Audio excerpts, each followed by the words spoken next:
Retired Staff Sergeant Cory Gober has plenty of experience folding the American flag. Unfortunately, it was primarily because he was on funeral duty for a portion of his military service. In fact, his decorated career, which spanned close to 10 years, was filled with life and death moments.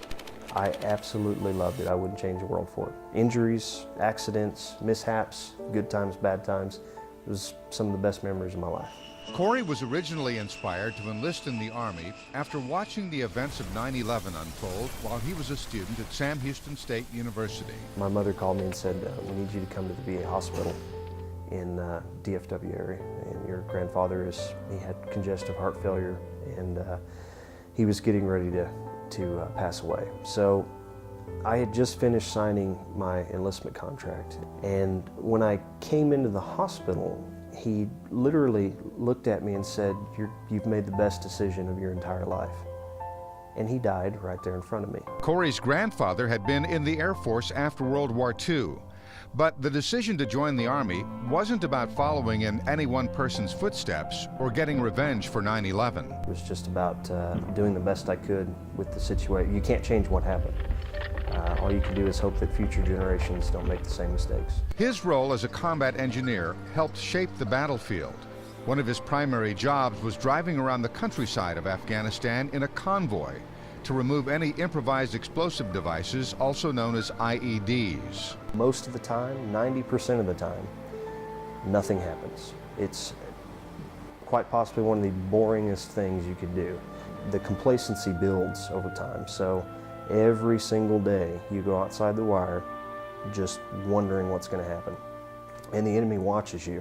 They learn how you move through their space, and they wait until they have the prime opportunity, and then they hit you when you're least expecting it. On September 14th, 2005, members of Cory's platoon were on a mission to clear a road of any explosives in advance of an attack on a group that was funneling weapons to the Taliban.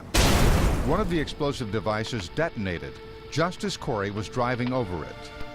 We believe what had happened is the blast wave, when it was coming through the vehicle, hit me and I slammed against the armored door, and that either rendered me unconscious or it didn't. I honestly don't know if it did. I had some burns and bruised lungs. I had really minor fragmentation injuries, but they were extremely superficial. I was very thankful for that. I mean, most of the stuff we could just brush right off.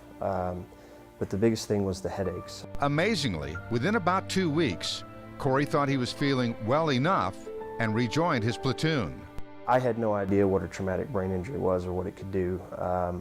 My lungs were healing very quickly.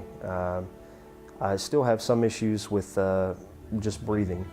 The biggest problem that I have now is just the TBI. I have constant mood swings at times, and get really debilitating headaches. I constantly twitch and jerk when I'm trying to sleep, and it wakes me up.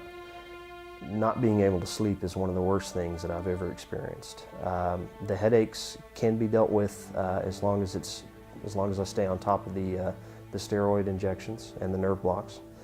But not being able to sleep is absolute misery. It's awful. He earned a Purple Heart, a Bronze Star, and numerous other awards during his period of service.